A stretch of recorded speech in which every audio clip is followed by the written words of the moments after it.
Energy is about to become one of the most explosive subjects in our politics, but not in 10 years, now. Because one number is quietly turning into a force that reshapes societies. The price of electricity. It's been climbing for years, and I'm going to show you exactly why it isn't going to stop. In some countries, for some families, the bill is already high enough to force tough choices. And here's the thing about this particular bill. You can cut back on almost anything else. You cannot cut back on this. Because living without electricity is not frugality, it's the 19th century. So as the price climbs, it doesn't just drain budgets, it becomes political, it becomes hunger.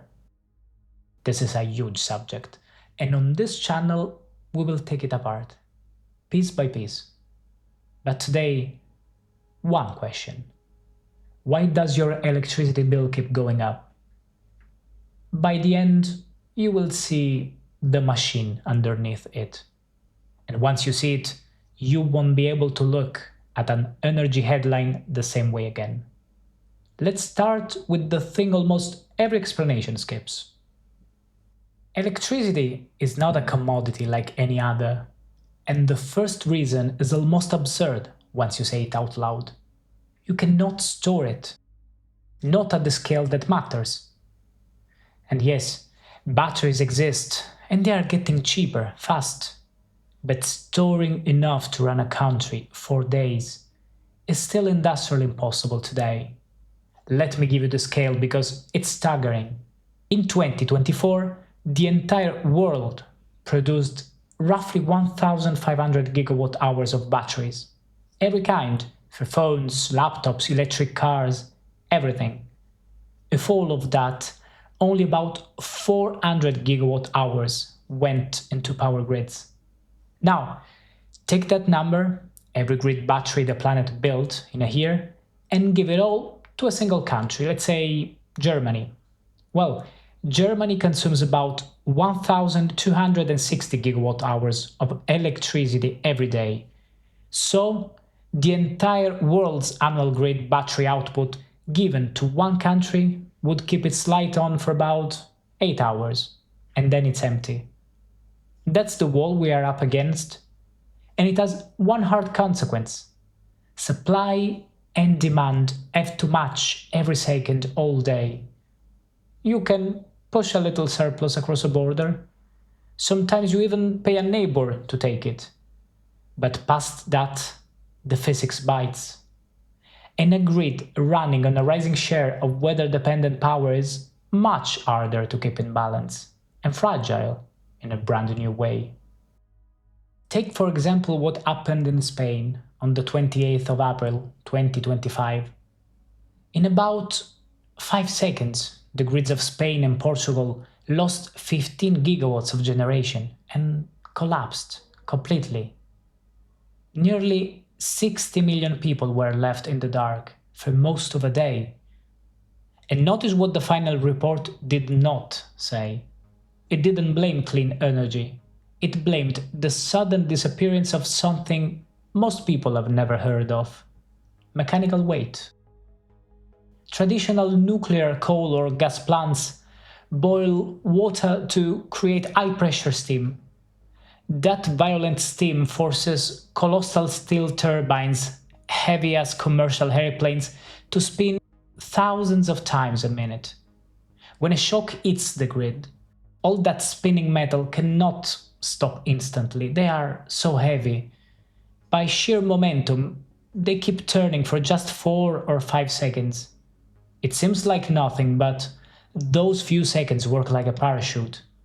They literally slow the system's fall, buying crucial time for the safety system to react. Wind and solar have nothing like it. A wind turbine is spun by a gentle breeze, not by violent steam, and it's kept separate from the grid by electronics. A solar panel doesn't move at all. They feed their power through weightless circuits called inverters. Clean, but with no weight behind them, no momentum, no parachute, no inertia. The lesson is not that clean energy is bad. It's that clean energy needs a different, more complex grid to carry it. And the larger its share of the grid, the more of that grid you have to build to upgrade. The old system was simple. A handful of big, dense plants, nuclear, coal, gas, polluting, yes, among the biggest causes of climate change, and we have to deal with climate change.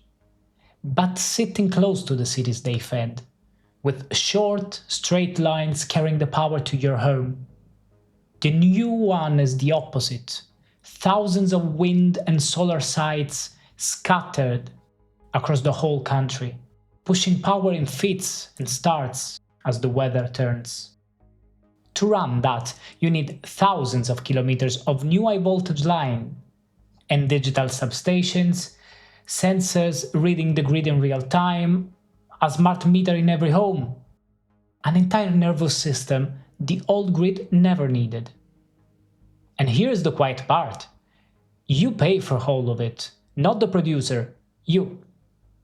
It's that line on your bill marked network charges or grid fees, a fixed cost that has almost nothing to do with how much power you actually used.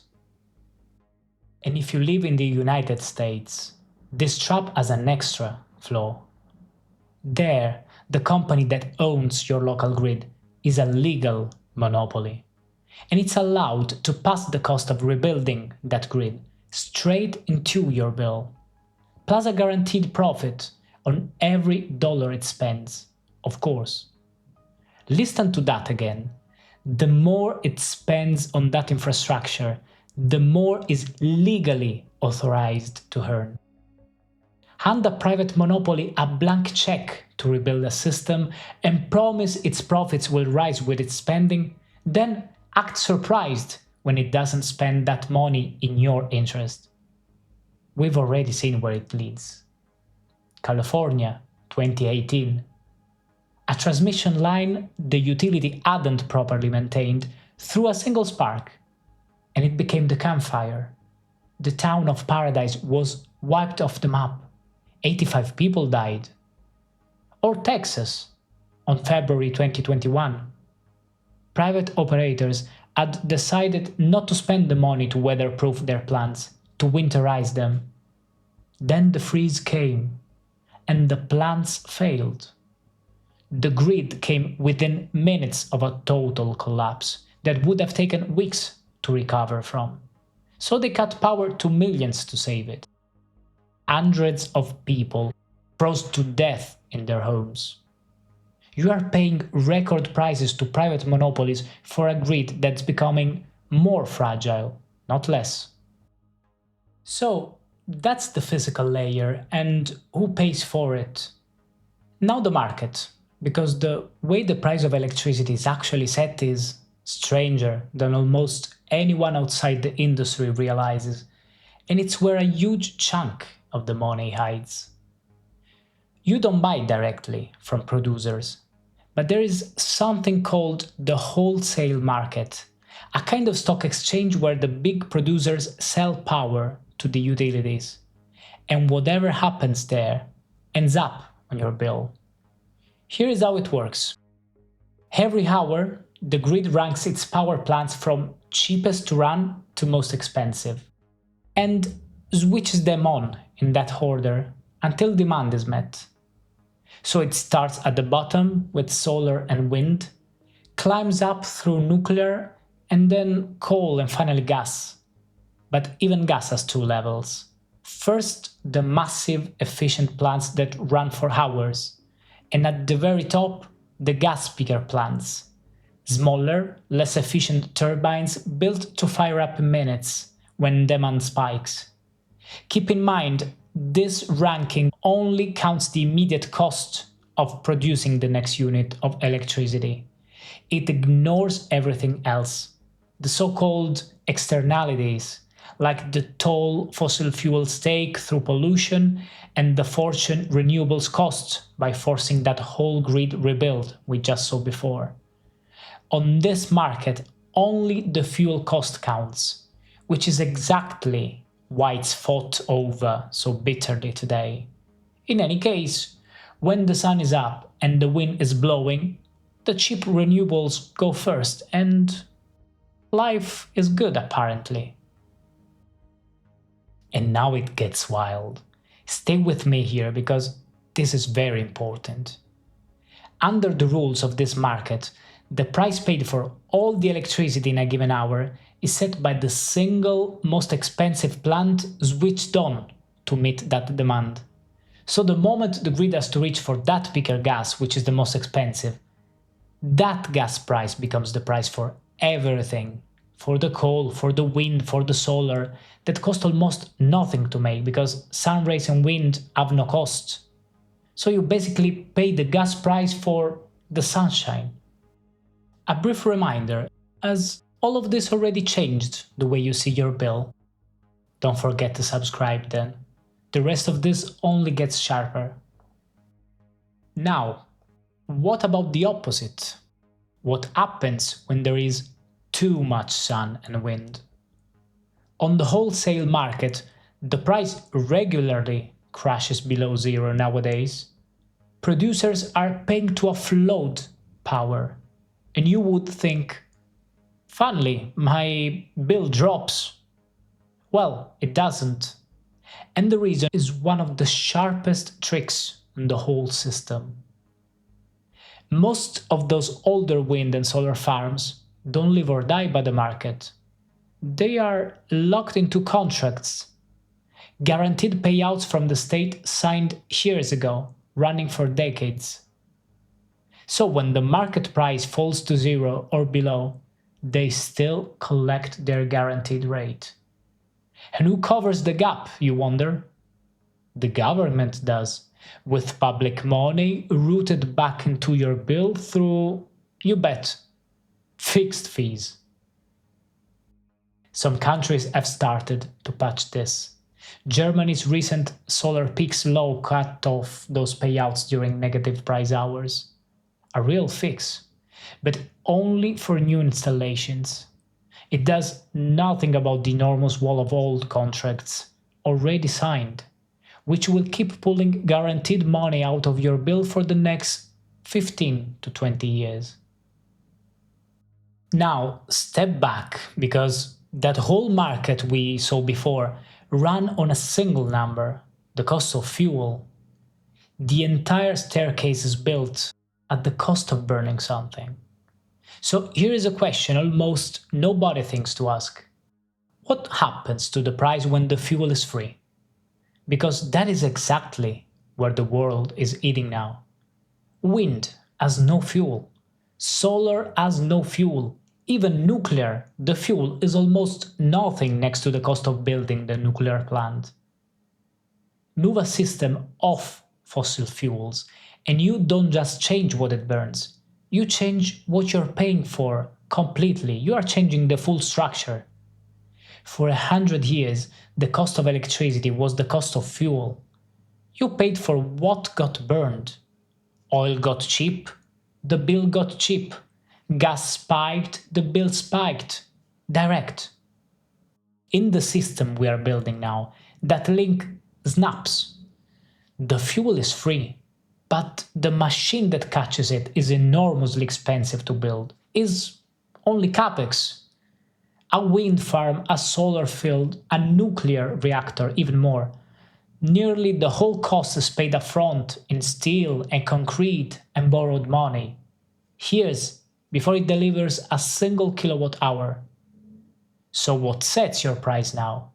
Not the fuel, the interest rate. The International Energy Agency and the Organization for Economic Cooperation and Development measured it exactly. Take one nuclear plant, build it with money borrowed at 3%, the rate a stable government pays, and its electricity costs somewhere around $30 to $60 a megawatt hour. Build then the identical plant, same steel, same concrete, same physics, with money borrowed at 10%, the rate a private investor wants, and it costs $60 to $150 a megawatt hour. I mean, same plant, same engineer, 2 to 3 times the price. Nothing changed but the interest rate. And this is not only nuclear. The rule is simple. The more of the cost sits up front, the harder the interest rate is. Of course, for nuclear is worse because nuclear plants take so much time to build and so interest compounds. But solar price more than doubles between those two rates. Onshore wind nearly doubles. Now, lay that over the last few years. From 2012 to around 2022, money was almost free. Rates were on the floor. That's the decade the world made its great clean energy promises. Then the money got expensive again, soon after COVID. 4, 5%. And the International Energy Agency's own figures show that shift alone. Nothing but the price of borrowing added 20 to 30% to the cost of a new wind or solar project compared to 2020. And this while the panels kept getting cheaper. The money instead got dearer. And the money is what decides. Which lands in a strange place, and it's worth sitting with. In a system that runs on free fuel, the single most important number on your electricity bill isn't set at any power station. It's set in a room in Frankfurt and in a room in Washington by the people who set the interest rate. The European Central Bank and the Federal Reserve now shape your energy bill at least as much as any engineer ever will. And notice where that quietly moves the money. The cost of keeping your lights on is drifting away from the people who build and run the system, and toward whoever simply owns the capital behind it. Everything so far has been about supply, a system that's fragile, expensive, and strange to price. For 20 years, all of that stayed partly hidden because demand in the West barely moved. It was flat, predictable. That era just ended, and not because of one thing, because of 3 hitting the grid at the same time. First, heat is going electric. Millions of homes are swapping gas boilers for electric heat pumps, which run hardest in the dead of winter, when the grid is already stretched thin. Second, transport is going electric, public and private.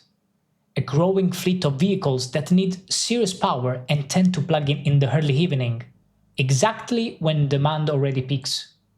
And the third is different in kind, because heat and cars comes in waves, seasons, evenings. This one never stops. I'm talking about the back end of the digital economy. Data centers, artificial intelligence. A single large AI site doesn't draw as much power as a building or a factory. It draws the power of a city. Picture San Diego or Florence or Vancouver. Every hospital, every tram, every kitchen and street light packed into a few silent grey buildings that never sleep. A city that is always at noon. And here's how fast this is moving. Just a few years ago, all the data centers on Earth used about as much electricity as a mid-sized country. Last year it was the whole of France, a nation of 68 million people. And on the path they are on, before this decade is out, they will reach the size of Japan. France today, Japan tomorrow, bolted into the world's grid for one brand new appetite. And the money says they're not slowing down. In 2025 alone, just 5 tech companies spent more on building this than the entire world spent extracting oil and gas from the ground. And they've said they will spend even more this year. And all this after only a few years of rapid development. This is a severe alarm bell, a dark omen of the world we are building, and a demand for absolute vigilance. And this warning bell is not a projection for a distant future. The shockwave is already hitting the real world, right now. Let me show you the clearest piece of evidence in this whole story.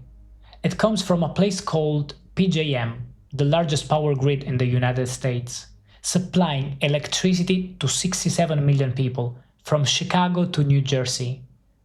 Every year, PJM holds a massive auction called the Capacity Market. It's an auction just to buy readiness to pay power plants to sit on standby so the grid doesn't collapse during peak hours. Let's look at the hard numbers. In the 2025-2026 auction, the price to guarantee that standby power didn't just rise, it detonated. It surged from $28 per megawatt day to an unprecedented $269 per megawatt day, a nine-fold increase in under 2 years. The total cost of keeping this safety net alive just climbed from $2.2 billion to a staggering $14.7 billion. And PJM's own independent market monitor investigated this anomaly and pointed directly at the culprit: the massive, unprecedented wave of AI data centers swallowing the available supply. The extra cost was passed straight to ordinary households, more than $9 billion in a single year. And people noticed, bills jumped in the mail. Governors got elected promising to make it stop. State legislators started calling ordinary customers exactly what they had quietly become: the unpaid sponsors of big tech's AI build-out. The federal regulator opened a formal case. For the first time, that pressure was real, and it was aimed straight at the companies driving the demand. Under that pressure, public anger, and then the federal regulator stepping in, the grid operator adopted a new rule, brutally simple: if you don't bring your own power, you are the first to be cut when the system is stressed. So what did the tech companies do? They didn't wait for the fight to be settled. They started leaving. Microsoft is restarting 3 Mile Island, the site of the worst nuclear accident in American history. A different reactor, of course, but the same towers, and taking 100% of its power for itself. Amazon signed an $18 billion deal for its own dedicated nuclear supply. One by one, the companies whose demand is raising your bill are buying their way off the grid that the rest of us are stuck on. And this is not about launching a blind, angry attack on Amazon, on Microsoft, on Oracle. These are not cartoon villains. Who knows, some of the people running them may genuinely believe they are building a magnificent future for all of us. But there is a dangerous trap in that ambition. You cannot justify crushing the present under the weight of an unproven future. True innovation requires empathy for the world we actually live in today. Instead of fixing the shared grid they strained, they build themselves a private exit. And the public grid, the one that heats your house, is left with the weather, the swings, and the multi-billion-dollar tab. When an infrastructure starts to strain, the people who caused the strain don't go down with it. They build the lifeboats and they climb in first. That's the pattern to remember, long after the numbers fade. So, to conclude, why does your bill keep rising, and why won't it stop? Now you have the answer. It was never one villain. There were 4 forces standing in the same room. Electricity you cannot store, so the whole system must be rebuilt around you, and you pay for the rebuild. A market that charges you for the most expensive plant running, so you pay for gas even in full sun. A price no longer set by fuel, but by the interest on borrowed money, decided in Frankfurt and Washington, not at any power station. And a new wave of electrification, and a new hunger, machines that think, that never sleeps and never stops.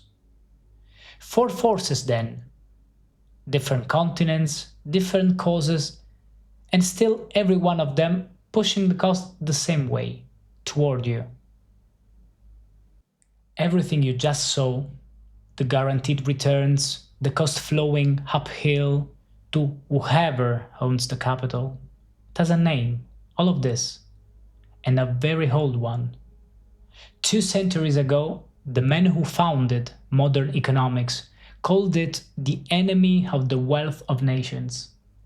And quietly, we brought it back to life.